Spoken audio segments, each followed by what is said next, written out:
Yasmin tax நேயர்கள் அனைவருக்கும் வணக்கம். இன்றைக்கி இந்த வீடியோவில் அந்தமான் ஸ்டைலில் இறால் ஊறுகாய் எப்படி செய்கிறது அப்படிங்கிறது பார்க்கலாம். ரொம்பவே ருசியாக ரொம்ப நாள் கெடாமல் எப்படி பக்குவமாக செய்கிறது அப்படிங்கிறது தான் இந்த வீடியோவில் நீங்கள் பார்க்க போகிறீங்க. வாங்க வீடியோ பார்க்கலாம். இது 2 கிலோ அளவு இறால். இதில் 1 ஸ்பூன் அளவு மஞ்சள் தூள், 1 ஸ்பூன் அளவு உப்பு, 1 ஸ்பூன் அளவு மிளகாய் தூள் போட்டு நல்லா பெரட்டி எடுத்துட்டு கடலை எண்ணெய், நல்லெண்ணெய் இதில் ஏதாவது ஒரு எண்ணெயில் நீங்கள் பொரித்து எடுத்துக்கணும்.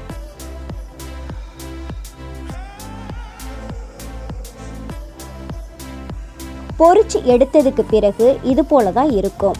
நீங்கள் 2 கிலோ அளவு இறால் எடுத்தீங்கன்னா அதில் உங்களுக்கு 1 கிலோ அளவு தான் இறால் பொரிச்சதுக்கப்புறம் வரும். பாருங்கள், இது போல தான் இருக்கும். தனித்தனியாக நல்லா பொரித்து வர மாதிரி பார்த்துக்கோங்க. ஒன்றோடு ஒன்று ஒட்டாமல் இது போல் பாருங்கள், இது போல தான் இருக்கும். இதை அப்படியே வச்சிருங்க. இப்போது நம்ம பொரிச்ச அதே இறால் எண்ணெயில் 1 ஸ்பூன் அளவுக்கு கடுகு போட்டு நல்லா பொரியட்டும். நல்லா வெடிக்கணும். அந்த எண்ணெயில் அந்த கடுகு எண்ணெயும் சேர்ற மாதிரி நல்லா பார்த்துக்கோங்க. அந்த ஸ்மெல் உங்களுக்கு நல்லா தெரியும். இது இஞ்சி, பூண்டு, பச்சை மிளகாய் 3 அரைச்ச விழுது. இது கொஞ்சம் கொஞ்சமாக சேர்த்துக்கோங்க. இதனுடைய அளவு நான் டிஸ்கிரிப்ஷன் பாக்ஸில் போடுறேன், செக் பண்ணிக்கோங்க. நான் 2 கிலோ அளவுக்கு உள்ள அளவை நான் போடுறேன். நீங்கள் எவ்வளோ செய்கிறீங்களோ அதுக்கு தகுந்த மாதிரி நீங்கள் டிவைட் பண்ணிக்கலாம். போட்ட உடனேயே இதை நல்லா மிக்ஸ் பண்ணிக்கிட்டே இருங்க. மீடியம் ஃப்ளேம்லேயே வச்சுக்கலாம்.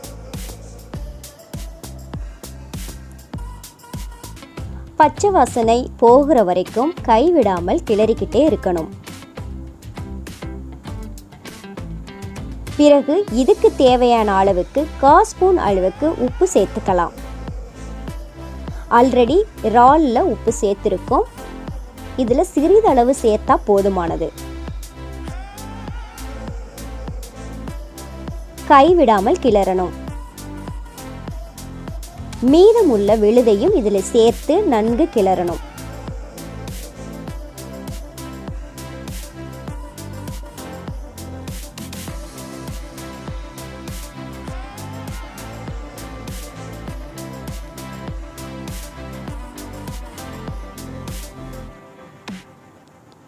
இந்த விழுதும் எண்ணெயும் சேர்ந்து நல்லா கொதிச்சு வரும். இந்த ஸ்டேஜில் அரைச்சி வச்ச பொடியை நீங்கள் இதில் தூவணும். இந்த பொடி எப்படி செய்கிறது, என்னென்ன இன்க்ரீடியன்ட்ஸ் அப்படிங்கிறத நான் டிஸ்கிரிப்ஷன் பாக்ஸில் போடுறேன். அதையும் நீங்கள் செக் பண்ணிக்கோங்க. இந்த ஊறுகாய்க்கு மெயின் இன்க்ரீடியன்ஸே இந்த பொடி தான். இப்போது இந்த பொடியை நல்லா மிக்ஸ் பண்ணிவிட்டு அந்த விழுதோடு சேர்ந்து அந்த ஆயில் எல்லாம் ஒன்று சேர்கிற வரைக்கும் கைவிடாமல் கிளறிக்கிட்டே இருக்கணும். குறைந்தது 20 நிமிடமாவது நீங்கள் கிண்டிக்கொண்டே இருக்கணும்.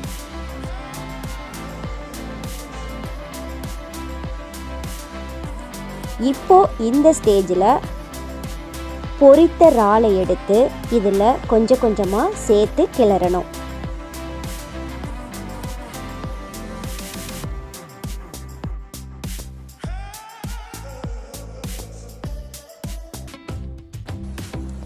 இப்போது அடுப்பை நீங்கள் ஸ்லோ ஃப்ளேமில் வச்சுக்கலாம். கைவிடாமல் நல்லா கிளறிக்கிட்டே இருக்கணும். இந்த இறாலும் அந்த கிரேவியும் ஒன்றோட ஒன்று சேர்ற வரைக்கும் நீங்கள் நல்லா கிளறணும். தேவைப்பட்டால் உப்பு சேர்த்துக்கலாம்.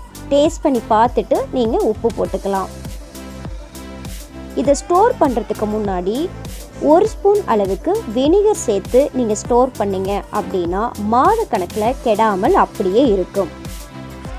அவ்வளோதான், நம்மளுக்கு ருசியான அந்தமான் ஸ்டைலில் இறால் ஊறுகாய் ரெடி ஆயிருச்சு. இட்லி, தோசை, ரசம் சாதம், சாம்பார் சாதம், இப்படி எல்லா வகையான டிஷ்ஷுக்கும் ஏற்றமான இந்த இறால் ஊறுகாய். இது போல் நீங்களும் செய்து பார்த்துட்டு எப்படி இருந்தது அப்படிங்கிறத கமெண்ட்ஸில் கமெண்ட் கொடுங்க. சமையல் மட்டுமல்லாமல் அரசியல், சினிமா, சமூகம், முக்கியமான trending news, pets care, kids activities, இப்படி பல கண்டென்ட்ஸோட இந்த வீடியோக்கள் உள்ளன. சப்ஸ்கிரைப் பண்ணி வச்சுக்கோங்க.